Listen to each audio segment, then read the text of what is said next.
Hey guys, it's Adam here again. In this video, unfortunately we're starting out with the time lapse of me starting the cabinet build.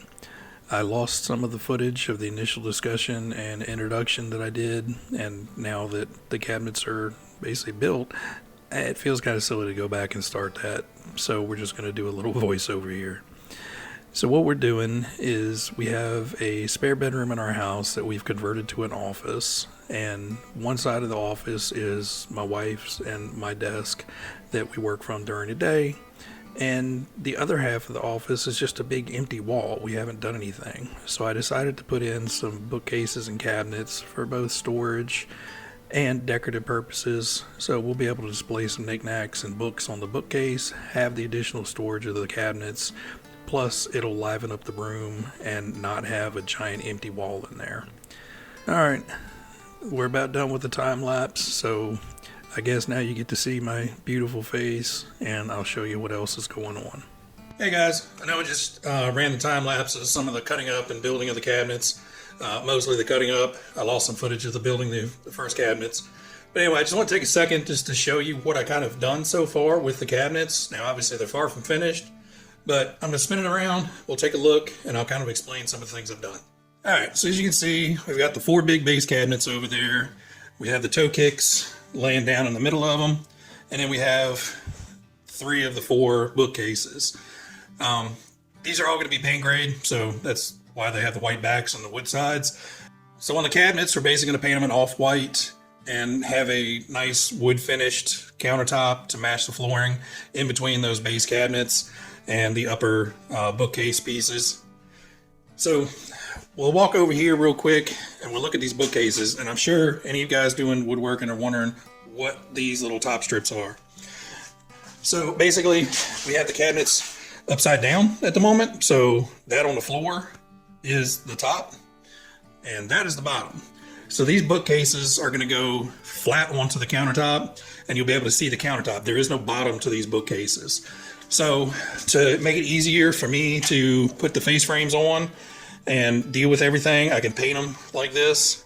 I put these strips on, and inside I've got these little plastic blocks blocking up this. So I have room to get in here and paint. I don't have to worry about paint sticking to this, and it goes all the way around. In the back, I did put a screw on the bigger ones, just because the backs on these bigger ones were kind of moving in and out a little bit. The smaller ones, backs are nice and straight, don't have to worry about it. Those little stoppers were spacers from a TV mount kit. They work perfect. Basically, I just screwed everything to the cabinet first, and then backed everything off, put the spacer in, put the screw back in the same hole. That way the cabinets are all the correct width on the front. Now these grooves on the inside, that's going to go, they're going to have the little white shelf standards in there. They're too long at the moment, I got to cut them down. But that's what's going in the grooves, and we'll have the clips adjustable on the standards. That way everything's nice and sturdy. It'll have a nice finish to it. So that's the cabinets. So basically what I do with my cabinets is the top gets stapled and screwed through the side. The staples are there basically to hold everything tight and stable until we get the screws in. Pre-drill the screw holes with a countersink. I'm not going to fill these holes. I actually have some quarter-inch panels that are going to go on to the finished sides of these, so I don't have to worry about those holes. I'm just going to have a nice piece of 1/4 inch and skin that entire section, so I don't have to see any of the holes anywhere. And I see something I missed.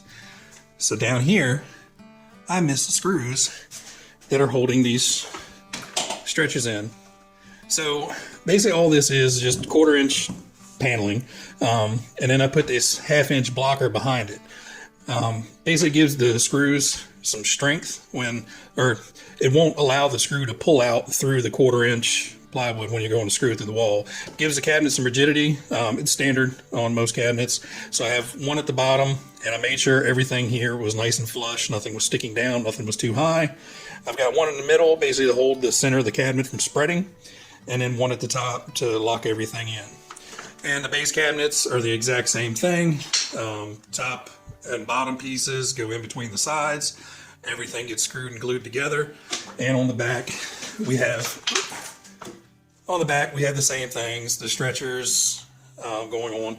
Those are just flat back because these are going to have doors on them.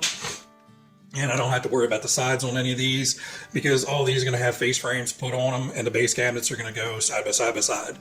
There's no toe kick on these cabinets as it'll be sitting on these toe kicks. Basically I make these so they'll sit down on the floor first, get your toe kick established, get everything level. And that's way when you put the cabinets on top, your cabinets are already level. So I can shim this up as need be off the floor, get it nice and level. The reason these are so wide is I have the 5 1/4 inch baseboard to go over the face of this. And I have roughly 1/8 of an inch of gap between the top and the bottom when the trim goes on. That way I don't have to have it dead accurate. And basically you put the trim to the floor side and this little gap up here you'll never see because the cabinet face is going to be out here and the face frame is going to hang down a little bit. So covers all your sins, makes your life a whole lot easier. So that's real quick. What I'm going to do now is I'm going to go ahead and rip up all the face frames and get everything framed up. Not going to take you long for the ride on that because it's literally just ripping a whole bunch of that poplar back there down in the strips, sanding it, nailing it on, making everything pretty. But we'll come back once we have kind of the cabinets mocked up in the shop. All right, guys, we have got everything mocked up for the bookcases. So we have the bottom cabinets. Still need to make all the doors for those. And then we have the bookcases. So we got a small one on each end and a double bookcase in the middle. Obviously the little feet of the bookcases are going to come off and we still need to make the countertops. So the bookcases will be hollow on the bottom. You'll be able to see the countertop through them. So I just want to kind of take a quick look at some of these. So on the face frames, the left side of the face frame is fixed to the cabinet. The top and bottoms and the center divider are. But the right side of that cabinet is actually attached to the left side of the other cabinet.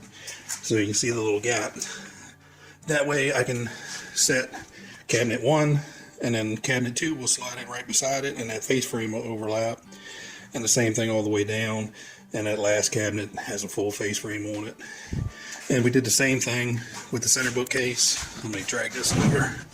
So as you can see, basically we're able to make one face frame cover 2 cabinets and I can carry it in and install it a whole lot easier. And as you can see on the toe kick, making that separate toe kick from the cabinets, it accounts for the discrepancies in the floor. That way the cabinets can be all nice and flat and level and the toe kick can ride up and down. Plus you can shim the cabinets up off of it if need be. So this is where I'm going to end this video. Still have to make all the doors, still have to make the countertop, and then we got to start painting everything. The reason I'm going to make this 2 parts is right now it is entirely too cold to be trying to paint this stuff. So what I'm going to do is wait for it to warm up a little bit because I intend on spraying all these cabinets. And I'm not trying to do that in this tiny little garage. And there will be a upcoming second video of getting the cabinets finished and hopefully installed in the next couple weeks. All right, catch you guys next time. Bye.